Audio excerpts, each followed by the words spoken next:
What's up, everybody? Welcome to another episode of the Vinyl Den. Today I'm checking out another turntable. This one is the 1S all-in-one turntable from Qlearsoul.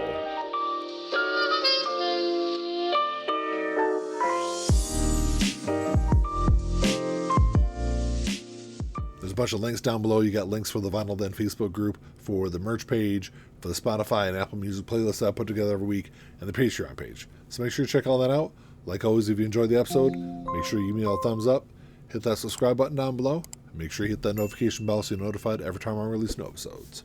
So Qlearsoul is a newer company. I think I've done a couple of reviews on the channel for their products before. I know I did a review for their 1Q all-in-one turntable. I think it was last year I did that one. And that's like their entry-level all-in-one. This is their upgraded version of that. And it's going to cost you a little bit more. I think this runs about $220 on Amazon. I think there's two different color versions of this also. There's a black version and a walnut color. So I'll unbox this thing, put it all together, do all my normal tests on it, and let you know what I think of it. But unfortunately, because of copyright laws, I can't actually play music on the channel here. But I will play couple of albums on here and let you know what I think of the sound quality of it. That's always my biggest thing with these all-in-one turntables is what does the sound quality from this built-in speaker sound like? Because I've reviewed a few of these all-in-one turntables on the channel here, and they've been kind of a mixed bag. I haven't had any that really sound terrible, but some of them just sound okay. I have had a couple that sound fantastic though, so I'm interested to see how this one fares compared to the other ones.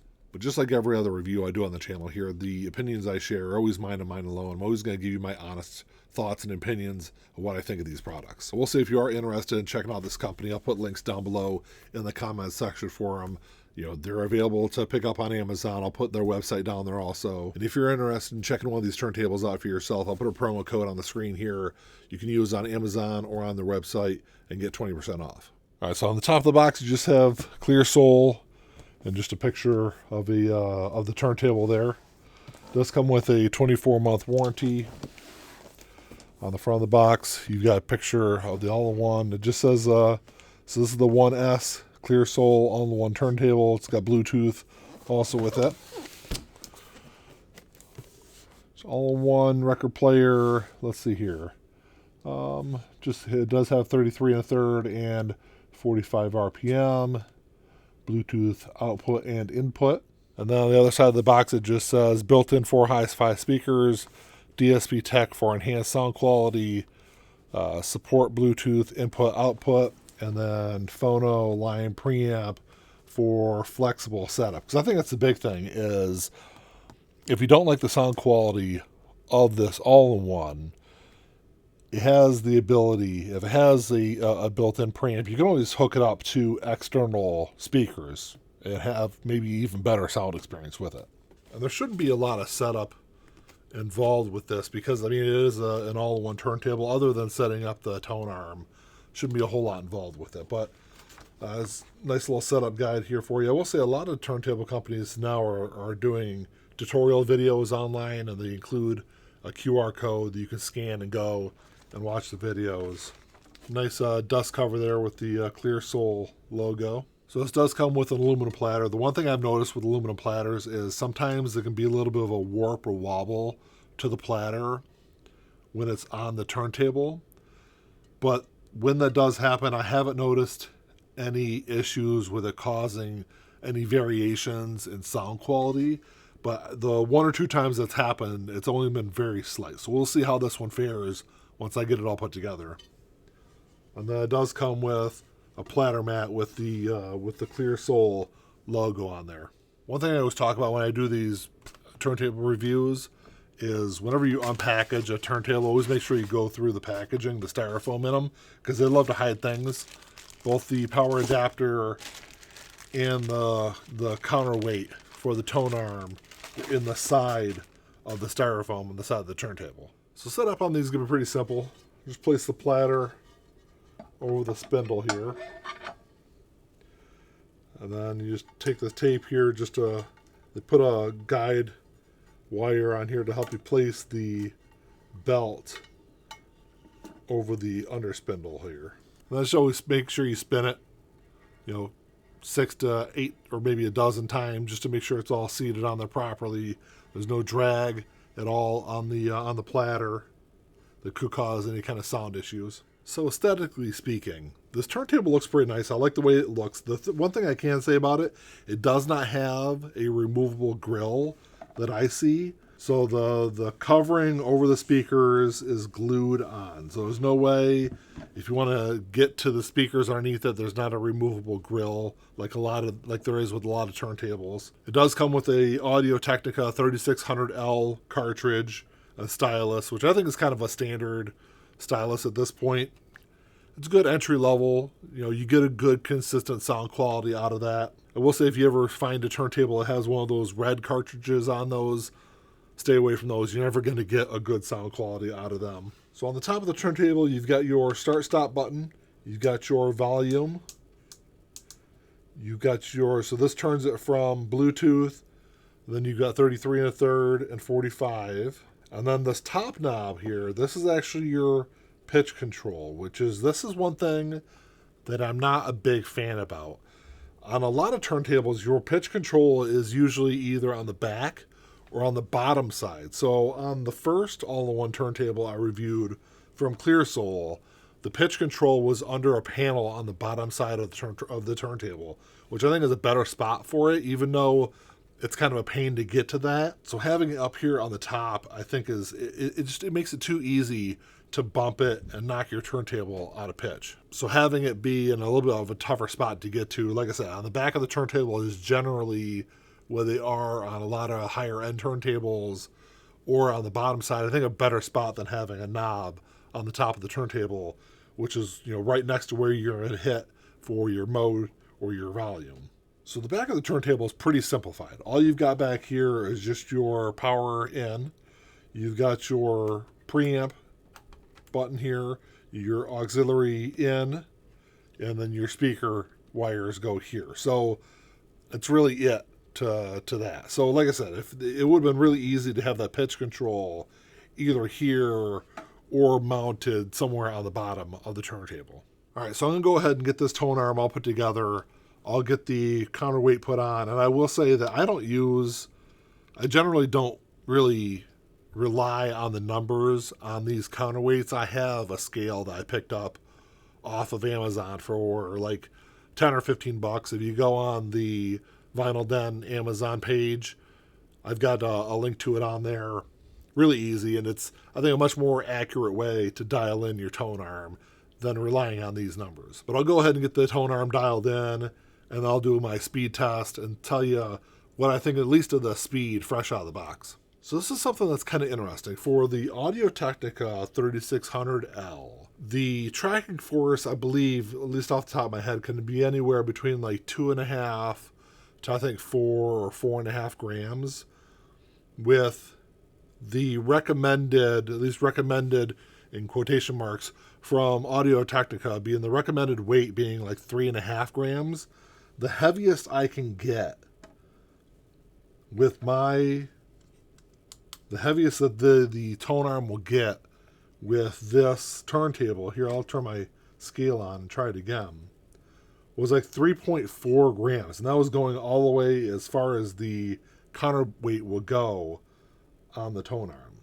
Yeah, it's like 3.37 and that's with the counterweight all the way forward as far as it would go on the tone arm. So that's kind of interesting. I'll have to look up online and see if anyone else has issues with that. But with the recommended weight being 3.5 grams with this, I'm interested to see if there's any kind of skipping issues that people might have with this turntable. All right, so what I was able to actually do was take the counterweight completely off and then bypass the slots on the back of the tone arm and just slide up as far as it would go.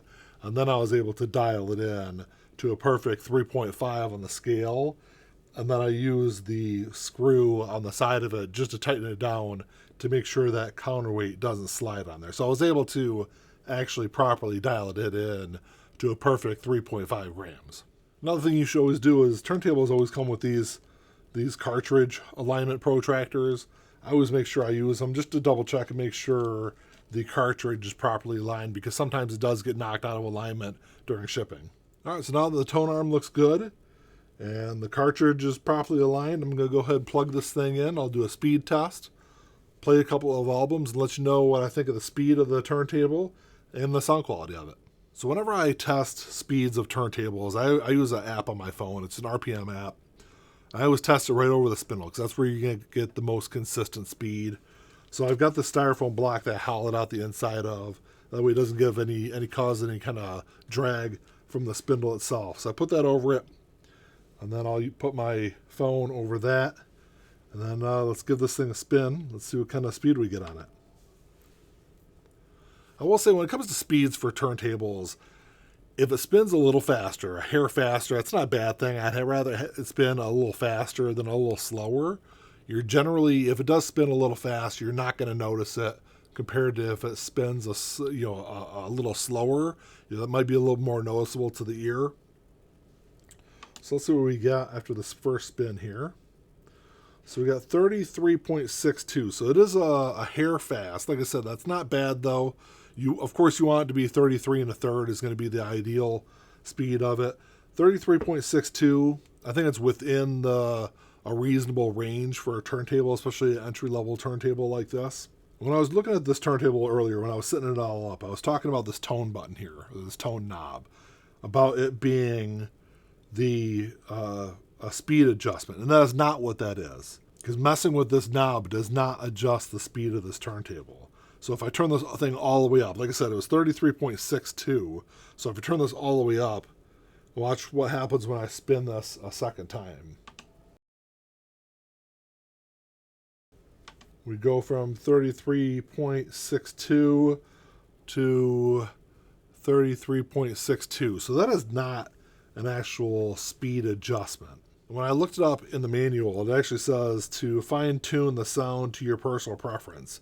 So I guess I'll mess with it once I start listening to an album. So, like I said earlier, because of copyright laws, I can't actually play an album on the channel here. And honestly, even if I could, it's not going to sound as great over video as it does in person. I don't think it'll do the turntable any justice listening to it that way. So if I'm going to listen to a couple albums, I'll let you know what I think of the sound quality of this turntable though.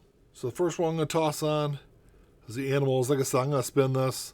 I'll listen to a couple of songs and I'll let you know what I think of it.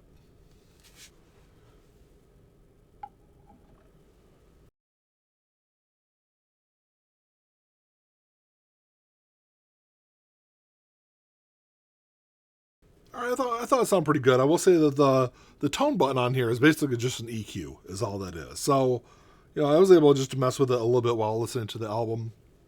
I thought it sounded great. It's not the best sounding speaker I've heard from an all-in-one, nowhere close to being the worst either. So I'm going to put on something that's got a little more bass to it and see how that fares. And of course, my go-to for these album reviews, whenever it's a bassier track I'm looking for, always The Chronic by Dr. Dre.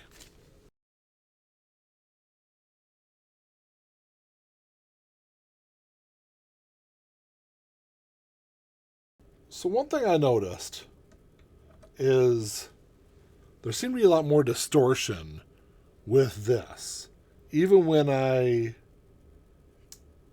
was playing with the tone, when the tone was up a little higher, the distortion seemed to be worse in it. I don't know, I'm going to see if I can maybe adjust. I don't know, I checked the cartridge before I played, so the cartridge is properly aligned. Sometimes that can cause some distortion if it's just a hair off. So I'll double check the cartridge and make sure there's no alignment issues with that. But I definitely heard more distortion with the second album than I did the first. So overall, I think this is a good entry-level turntable for somebody that has a smaller space. And when I was going through and putting this thing together, I did notice a couple of issues. I think my main two were not having a speed adjustment. Yes, I did my speed test on this.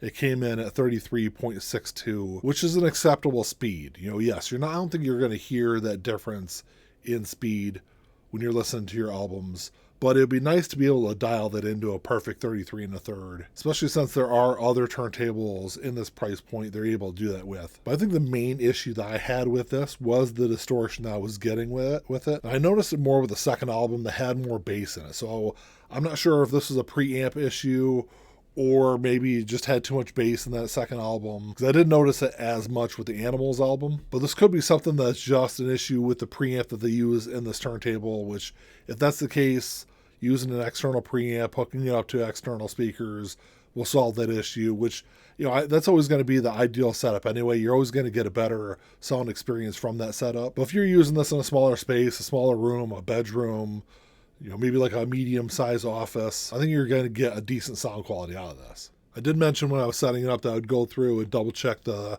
alignment of the cartridge. The cartridge is properly aligned. I did double check that because you can get a lot of distortion. Even if it's just slightly off, you can get distortion from that misalignment. I do know that there are other entry-level all-in-one turntables like this, not necessarily from this brand, that have had issues with preamps in the turntables before. So, that could be the issue. So like I said, doing like an external setup might be a better setup, if you're wanting to get a better sound quality. But like I said, having it turned down at like a normal range, I didn't notice any of the distortion with the first album. And yeah, it'd be nice to have a removable grill for the cover of the speakers. But I think that's a really minor thing.